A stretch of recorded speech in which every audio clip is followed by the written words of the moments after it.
Welcome to the Greatness Together podcast. Curious minds unite. Mother-daughter conversations that delve into the heart of psychology. Thanks for joining us. Okay, this is fun. I did talk to myself this morning. I had a talk with myself, with myself. With yourself. And I said, you take care of that ADD and you don't get distracted and start talking about 47 things within 7 seconds. So I'm going to do my best. Oh, I want to hear all of the things. Well, they may be in chunks. That's good. They might be in chunks. That's I don't good. know. But I'm glad we're doing this. I'm so glad we're doing this too. Yes, and this is fun. I have to tell you that your story that you let me share of your journey through cancer and chemo, right? Leveraging recognition is, I want to always spend time with you. So this is like just the perfect excuse. Ditto. And also, I just cannot even describe how many people have come up to me and shared how inspired they are by your story. And this is literally a request. Yeah. From the good people of my audiences that they want to meet you. Okay. Well, good people. I kind of feel like we need to do a road show. We could do it. This is my dear friend Sonja. If you've been in my audience and you've heard Sonja's story, this is my beautiful friend Sonja. Hello, How good long people. have we known each other? Oh, should we say that number? Yes, we should, and that way we can own any wrinkles and lines that we have. We will own them. I own them all. The character lines. Well, since we were 14, I guess, right? Yeah. 14, 15. 14. It's a few years now. Is that 33? 34, 3 years. Over 43, 3, 4. So nobody has the 1 minus the 2. Minus the 2. Yeah. And that's how long it's been. How long. And, what I think is so magical about middle age, there's many magical things. Lots. Many, many magical. Some not so magical, but many. Some are surprises. No, they're surprises and unfortunate consequences. But the fun thing about being middle aged is it teaches you who is important to you, yes, why they're important to you, and gives you I don't have time for the people who are not worthy of my time, right? See you later. Slam the door. So when you reached out to me at the beginning of your cancer journey, and you said, I may need to, there's a few people I'm reaching out to, to give you a heads up, this is what I'm going through. I may need to lean on you. I'm actually getting choked up. I cannot tell you how much that touched me to know that you were thinking about me all of those years later, and that you knew I would do anything for you. That is such a compliment. First of all, reaching out to somebody and saying, I appreciate you, I value you, I need your help. Well, thank you for doing that. And always. Oh. And since honestly, and even in high school, right? So we were each other's people. We were, and we didn't always have nice people in high school. And when you have people and you find the people and you know the people because they've seen you without makeup or breasts, maybe, and they've seen you in like great times and they celebrate with you, and they're there for you when nobody else is celebrating with you. Yeah. And when you aren't celebrating anything, and they're still there, then those are your people, right? And we know middle age, there's a handful. There's a handful. And you're one of the handful. So, thank you so much, you Sonja. And so, Sonja, tell me, what do you, when you look back on this time, and everyone, I should have told you, Sonja is in full remission. Yes, yeah. We call it different things now too. Oh, do we? So because I feel like back in the 80s and 90s, we called it like you're in remission, and you get people seem to get like an official diagnosis of that. So it's like a stamp? Almost. Like you leave the hospital and you have a cancer stamp? Done. There you go. So now you get a little card and you get to hit the gong or ring a bell. Yes. So those are fun when you finish parts of your treatment. And then now it's kind of N.E.D, no evidence of disease. But it seems like it's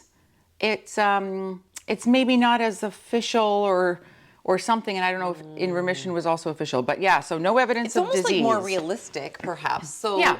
So you've and Yeah. I have to say, like, this is how firm you are in who you are and what's happening with you. That you said no evidence of disease. There's no drama. And you have every right, I think, to play any drama card you want. I try to sometimes. I do. Good for Sometimes you. I pulling that card out. Yeah. Good for you.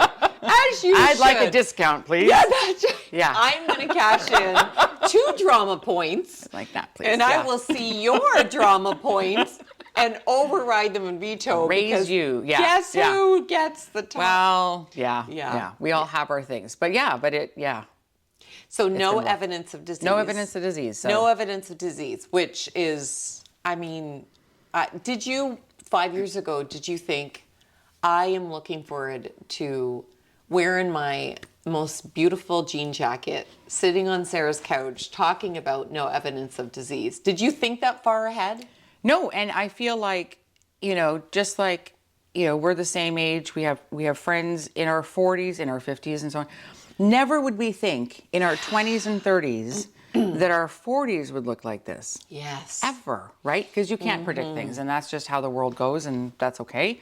But and then that's when you rely on your small circle of awesome type people, and you pull on all your strengths. But yeah, never would I have thought. Never would you. Not talking about this. Yeah. Not talking about this. Yeah. Yeah. And when you look back on it, would you give advice to your younger self about leaning on those people even more so? Like, Yes. Yeah. Yes. Because I don't think I ever leaned on people. I think I still now have difficulties doing that. I'm getting better. Because in your 40s, you also say, whatever, right? Yeah. So now I think, I might, to my younger self, like, reach out and just say, hey, I need some help with something, or is this right? Or does that feel good? Or is that necessary? What do you do? That kind of thing. Now, do you have any tips on how to not get into an over-analytical loop? Because I have been prone to Yes. say all of those things, and then they start to sometimes cycle through in a loop in my head. Yes. Yeah. That's another problem and another show. That's for another episode. And another show. It's an episode. It's a show. We don't know what we're calling it. Yeah. It's maybe a series even. Thank goodness for editing too. Yeah. Right? So, We're not editing. What was the question? Because my ADD just kicked in again. No, that was beautiful. Okay. No. I love how you were grounded in that you reflect, like, do I need to deal with this on my own? Am I, Right. But then I'll do the same thing. I'll say, am I trying to take it all on myself? Who can I ask for help? Do I understand the situation? Yeah. And then I'll just like loop around in this Get stuck. analytical, emotional, analytical spin cycle. And then I'm just drenched in emotions. Yeah. And then you get stuck. And I found that happens, when I spoke with other cancer patients and just other people, like when you're going for tests and I've had people reach out to me who I've known and who I don't even know at all, who have said, okay, what do you know about this? And what do you do this? And I'm waiting for my test results. And then you get in that loop and you spin and you kind of get stuck. Kind of pulled underwater with that tsunami of emotions and information and terms you don't know and all of that. And I think just honestly distracting yourself. Even while we were, so yesterday, I should tell you, was Cutting edge news. Cutting edge news. Well, it happens every year, but cutting edge. I got nothing fancy for you. But yesterday was actually 4 years ago yesterday that I was diagnosed. So, yes. So 4 years ago, and the rank and run happened, I think 2 years ago on that weekend. But yeah, 4 years ago yesterday was when I was diagnosed with stage 2 breast cancer. But in between me finding my first lump, because I found 2, so in between finding my first lump and being diagnosed was like April 9th until May 29th. Mammograms and biopsies and tests and all sorts of blood work and all that. And I just distracted myself. And I thought nothing's going to change between now and a diagnosis. So I just kept going. After that was a little different because then you start freaking out and wondering what's kind of happening. But I think just distracting yourself and then just reaching out to people because that's your circle, or sometimes you find people that aren't in your circle yet that can really relate to you and can help you and can, which you then pay it forward to somebody else who really needs that support. Yeah. And I think one of the things that I just realized through you sharing that is that's probably where the recognition piece came. Because, when you're talking about, like needing to distract yourself, needing something to do, like to focus your energy, to be busy, and also to reach out to people to help and to help others. I can't help but wonder if that's maybe where recognition was such a fit. Because it doesn't seem like when you're in the middle of your cancer journey, like, I know what I'm going to do. I'd like to thank people. Right? Thank you cards. Because you're in that loop, and you're in that like, oh my gosh, and I got to go for chemo again. Now I'm going to do, and my hair's going to fall out next week, and they keep telling me this, and then I've got to do this, and am I late for my blood work? And oh my gosh, I remember there's so many things to think about. And our kids were almost 8 and almost 10. So about 2 weeks after I was diagnosed was Nora's birthday. Yeah. She turned 10. Yeah. 8, wrong kid. Wrong kid. And then that's why we have a backup. It's also called chemo brain. And then that's why we have a backup. Yeah. So she turned 8, and then Emma turned 10 later in August. So I've got 2 kids to worry about. I've got a husband. And it was COVID. Yeah. So we couldn't really even have anybody, like it was 2020. It was like months in. So we couldn't have anybody really come over and hang out. We couldn't drop the kids off somewhere. Right. There was no distraction for them in terms of, let's go swimming, let's go do this. Why don't we go to, here and there. So there was so much weighing on my mind, and I felt so grateful, especially because I was so nervous. Haven't done cancer before, hope not to do it again. Yes. But I went into the hospital. Don't do it. Yeah, it's not recommended. No. Not recommended. Easier said than done. Yeah. So, but you go into the hospital for the first time for your chemo. And you have no idea really what to expect. You don't know what anything looks like. You don't know who these people are or anything. You go do radiation. I did 25 rounds of radiation. So every day you go in, you see the same people, you do your thing, you lie in the machine, you breathe, you do. So it's intimidating. It's very intimidating.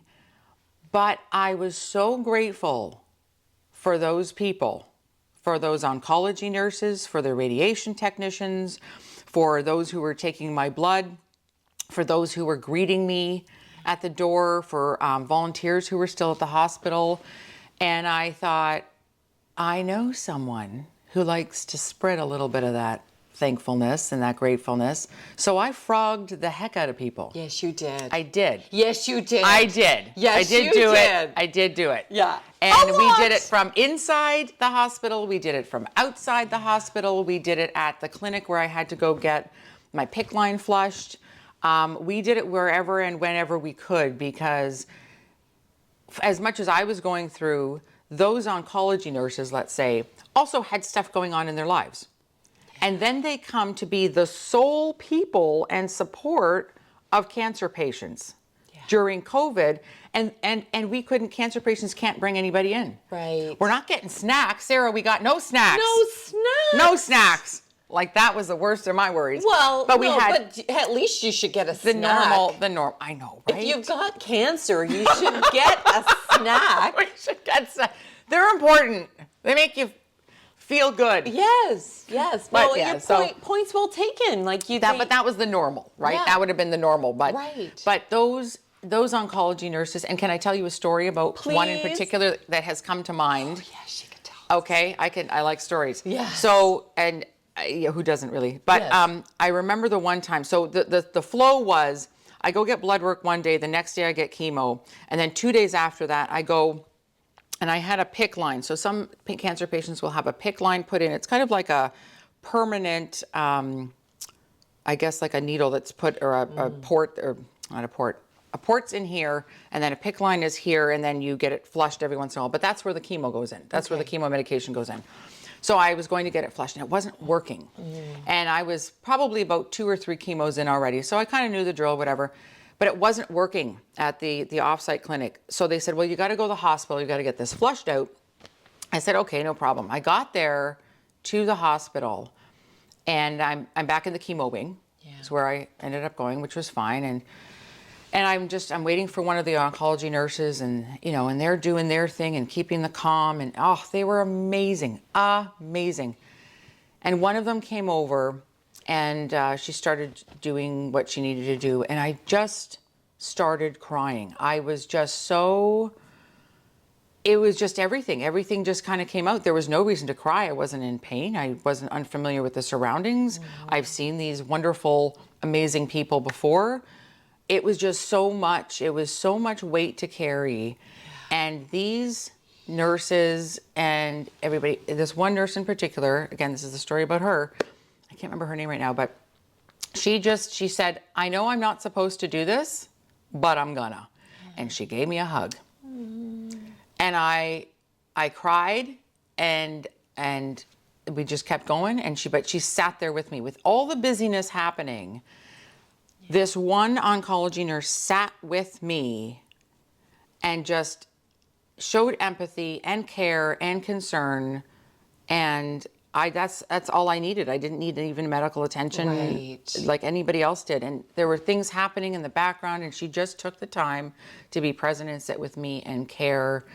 And that's one of the thousands of reasons I'm so thankful, because that's what they did. And she had how many things happening in her life and her head for what she was doing at her job and home and personal life and the whole thing. But she still took time to sit with me and just love me.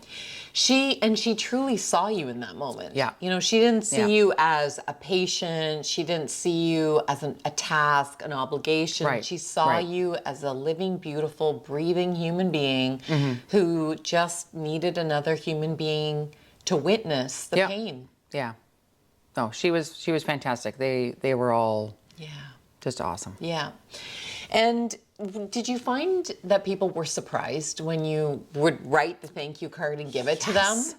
Is that not the oddest thing? Isn't it? So we say, thank you, I'm so glad I'm here. We say, thanks for packing my groceries. Thanks kids for cleaning up after yourselves. Thanks for whatever.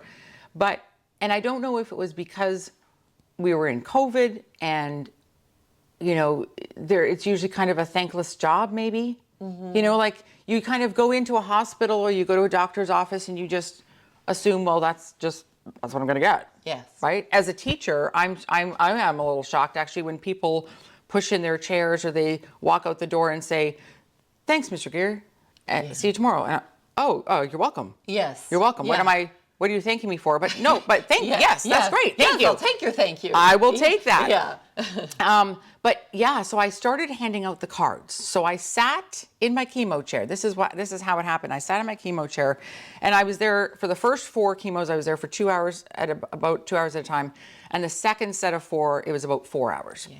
So I had some time to. I would journal a little. I would read. I would do whatever, and then I sat though about maybe 2 chemos in, and I pulled out the cards that you gave me. The kudos cards. And I sat there and I started writing them. And I started writing them, and because all the things I was thanking them all for could have been applied to anybody. Could have applied to anybody. It could have been a technician. It could have been a radiologist person. It could have been a doctor. It could have been somebody flushing my PICC line. It could have been an oncology nurse, right? But thank you for showing me some empathy and care today. Thank you for doing your job during a difficult time. Thank you for just being here and showing me a smile through your mask, all those kinds of things. So I filled out I filled out a few. You filled a lot. I filled out a few. And then I started to give them to people. And I would say, I have something for you. And then they were like, oh, what have you got for me? Like, it's not a complaint, I hope, right? Yes. And I said, that the truth? I want to thank you. And they would kind of, what, for what, right? I said, I just want to thank you because I really appreciate everything you're doing for me and for everybody who's coming in. And I know this sucks right now because we're in COVID and you're taking on more of a role that a friend or family member sometimes takes on. So I want to thank you. And they kind of would almost hesitantly take the card and they look at it.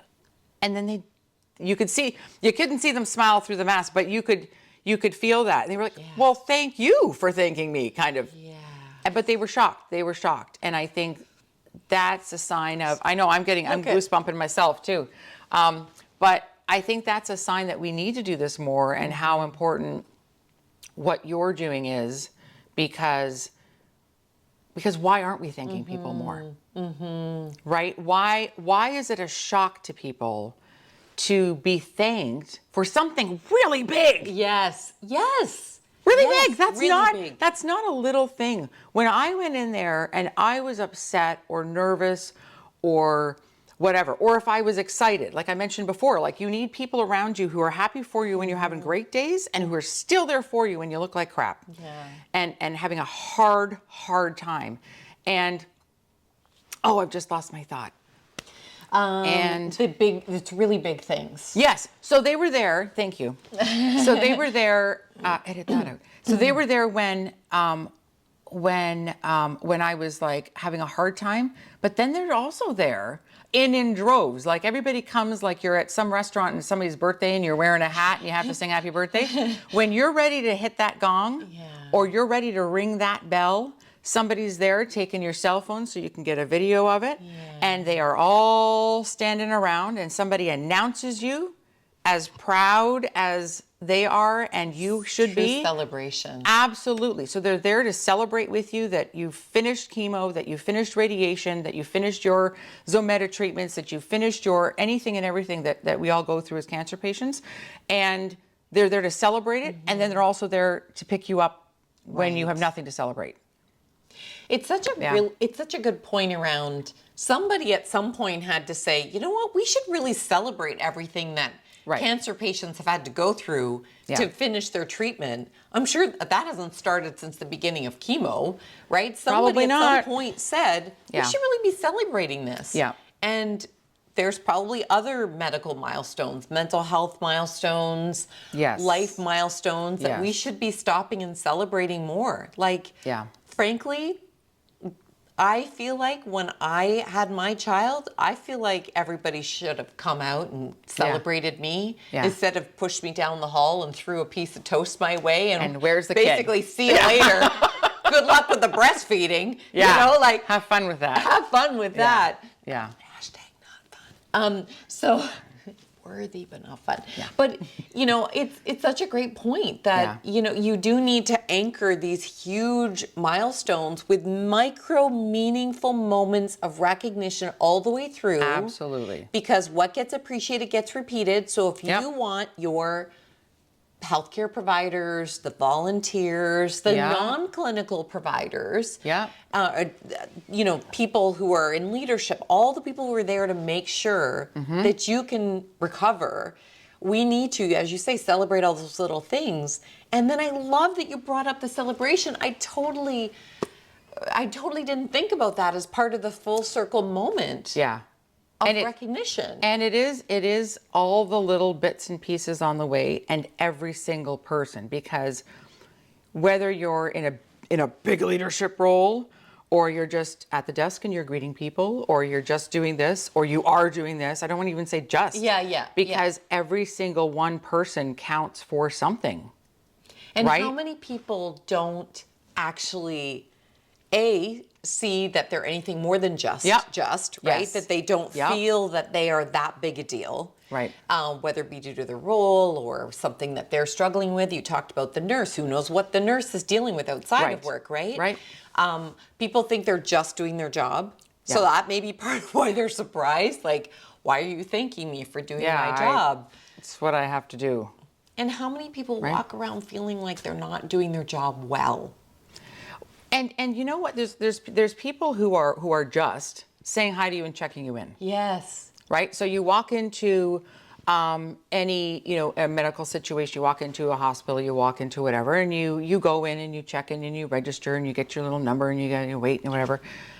But those people can really make or break your visit there. Yes. And sometimes I feel like they don't realize that. I feel like they don't understand their importance sometimes. And I feel that's when employers really need to kick it up a notch, to not just say, we could do a whole thing on just. Yes, to not just say, okay, these are your roles. Make sure you check their birthday, their number, go through, ask them the COVID questions, you give them the bracelet, you give them the paperwork, and you say, have a nice day. Yeah. That's not it. That's not it, because I've gone in before when I've either had to, you self-check yourself into radiation, or you go and you check in for chemo, you head upstairs, you have an appointment, so you check in here, you go, and it's those initial people that can really make or break it. If they're cranky or they're not cognizant of, I'm at the Walker Cancer Center and I'm doing intake and getting these people, I'm sorry. You are a young. I'm a young kid. You're a youngin'. You were a kid. Come on. Are we that young? Yeah. Remember the character lines? Yeah. So when you go in and you're down because you're thinking, I can't do another chemo and I am so tired and I'm frustrated and I'm going to cry. Somebody just recognizing that and picking your day up a little is just the thing you need. Yeah. Yeah. So they aren't only just, basically doing something. So it's everybody. And yeah, we all have skills and talent, right? It's such a good reminder for all of us that no matter what function, gift, contribution you make in your role, whether it's at a hospital or not, whether it's in healthcare or not, you're doing that work for a reason. Yes. And to not minimize your success at the end of the day, or what is a worthy contribution based on, did you get through your emails? Did you get through your tasks? Are you on track with your project milestones? Did you check in with those 6 people? Right. That we are more than the accumulation of accomplishments or Totally. indicators of success. I think we released a thing called the new KPI is kind people insert here, whatever that influence, inspiration, insight, because we are so much more. Yeah. Every single one of us, particularly those who give so much of themselves, such as healthcare, childcare, developmental services, education, etc. Yeah. We're so much more than the work in our job description. And I think it's people like you and I do this, and our families do this with us, who see and honor and value the person behind the tasks. Behind the job description. Yeah. Because then by honoring and acknowledging the person, we acknowledge their purpose as opposed to their output. And that's it right there. Don't we want to be all valued, seen for who we are as people? Yeah. First and foremost? Yeah. And with snacks. Snacks are back to the snacks. I'm just saying. Can we not minimize the importance of snacks? But no, you're absolutely right, because we always think, if I don't get the report done on time, if I don't fly through chemo and I'm looking good on social media and doing whatever, if I don't, have output, then what good am I? Why am I even here? Why did they hire me if I can't do this? But we forget that along the way, you are still doing lots of things. So if your one idea isn't so great, that's the one, though, that sparked this idea to this idea to this idea to the final output. Yeah. So everything counts. Everything matters. Everything counts. Right? Everything. Everything I gave you an counts. idea. Wheels are spinning. Everything matters. Wheels are spinning. Yeah. Everything counts. Everything matters. Oh my God. And that makes me think about how you had that philosophy, because once you started writing those notes, I remember you telling me how many people you noticed that you wouldn't have noticed initially because Yes. you started writing the acknowledgements. Yes, I know where you're going with this. Do you? So tell me. Because there was back to like, well, he's just doing this. There was a gentleman who was in the cafeteria section of the hospital, and I frogged him.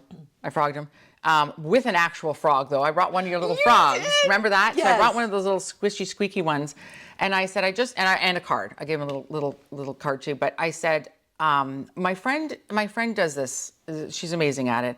So I want to thank you because I come here, I get my chemo done, I get all this done, and I come in here and you're always smiling and doing and working and talking to people. And he was one of the food service providers in the CAF. And I said, I want to just thank you. I want to recognize your greatness for always having a smile on, and you're giving us something good to eat and something healthy, and you talk and you schmooze a little, and then we go on with our day. But that matters.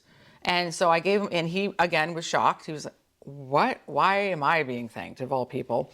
And so I gave him a little. So he had it little sitting on the counter on the shelf there. So so it's everybody, and I didn't think of everybody until I started thanking people, and then I went, oh well, I could thank this person. Well, that person deserves a thank you. Well, I'm very grateful for what they're doing, and then it just literally ripple effect trickled away, and it just kept growing and growing. And more people doing that, and more people doing that in different parts of their lives. Like, can you not imagine the spider web of your spider web comes here and overlaps my spider web, and somebody else's, I don't know why I'm using spider webs, but they're sticky and we know about them. And you catch the critters that are negative so that they're now part of the ecosystem. Maybe they're dead. I don't know. They're dead. I think that's not spider webs. Never mind. We're going to skip Ripple that one. effect? Ripples? Ripples. Water in ripples. A healthy ecosystem? In a healthy ecosystem. That's what we meant. That's what I meant. Yes, we were joking about Yes, so I throw one little pebble in, just one pebble, and you just throw one pebble in, and that makes ripples, and we end up affecting each other and everybody else, but in a positive way, and it really doesn't take a lot. Like it was weird the first time when I first started writing. I'm like, well, what am I going to think? No, that's not right. I got to word it different. What am I going to say? And then you don't think too much about it. It's that loop. I was like, oh my gosh, what? It doesn't have to be perfect. It doesn't have to be. It just has to just say, I'm thankful because, or thanks for doing this because, or I want to recognize your greatness for doing this. And you just say it. And then you do it. And then you do it again and again and again and again and again. And it's just And before awesome. long, you're going to the cafeteria with little frogs. squishy frogs. Because you're like, I can write thank you cards like a boss. Sure. Like a queen. So now I'm going to move on to little squishy objects and give them to strangers. I love that. Because you're like, what's the next frontier of recognition? And I'll tell you how you inspired me. And this is part of the ripple. This is part of the ripple. Because literally this is what I do all day long. And when it comes back and I hear how people are leveraging it, I'm like, ooh. That's right. Yeah. So here's what I did when you shared with me. I think you sent me some pictures too of the folks. Yeah. So that he works for a company called Eurest, and they are an amazing Canadian company. Okay. Like the leaders and the staff, they really deeply care about each other, their staff, and the people in it. Right. That they are a reflection, I think, of company culture. Awesome. Like if you are badly treated, if you feel disposable, are you going to treat your customers, whether they've gone through chemo or not? You probably, if you don't feel well treated yourself, there is a possibility. Now, some people are just going to do anything they can because that's who they are, because they're so empathetic. At some point, though, you tap out, you burn out, and you make some choices. You got to disengage, you got to leave, or maybe you're going to be grouchy, whatever. You've got a few options. And he wasn't like that. No. And he made such a difference to you. And I know many people, you frogged many people from that food services group. Yeah. So I was able to then send a message with those pictures that's cool. to That's some cool. of the scrumptious people. One of them, her name is Denise, and and Cassandra, and let's see, and Stephanie, and Lauren, who is their chief people officer. Awesome. David, who is now retired but was their president. So I was able to catch your ripple, Yes, and send it over the digital divide. That's cool. To those folks and say, That's cool. This is why you do what you do. This is why you have diversity, equity, inclusion. Why you have strong people plans. Why you, as do the work as leaders to do people planning well. Yeah. Because this is what it looks like. Yeah. And they're in their offices. This was again during COVID, so they're remote, and they're doing the best that they can. One of the things I heard from them is they said this makes me remember why we do what we do. That's cool. They probably needed the reminder when they were feeling isolated in their office, doing the best they could to keep a frontline service going when they weren't allowed to be on site with their people. Yeah. So your work, by sending it to me, by me sending it to them, and I can only imagine how many ripples that created from there.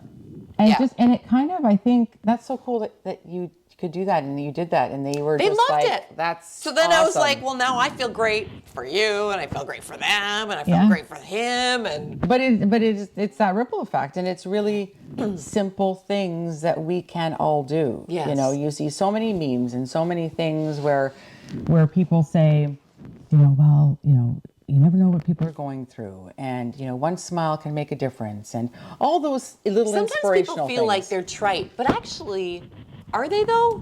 No, I think they're good reminders, and I know sometimes things become kind of cliche, but I think we need to be reminded, like it really does not take a lot. Yes. It does not take a lot, and even if you don't hand out a little card or whatever, we kind of go around, and sometimes my kids are a little embarrassed, but I think that's a parent's job. I do that too. I think that's a parent's job. My kids. Yes. If you're not doing that, you're not. Exactly. They're not experiencing the full on of their extra. That's right. Moms. That's right. Oh, you got to do that. But I will, we'll walk around wherever we are, and I'll see someone's shoes or boots or something. I'll say, hey, I really like your boots.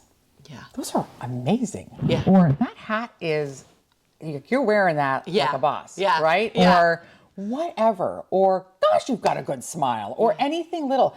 And we're just passing each other. And it takes that one moment. How long does it take when you pass somebody on the street, or you pass somebody in the mall or wherever?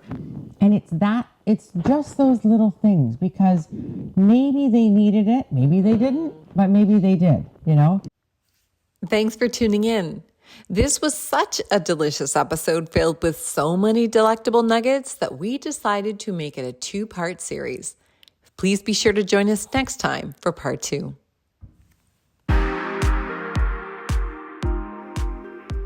Thanks so much for joining us for the Greatness Together podcast.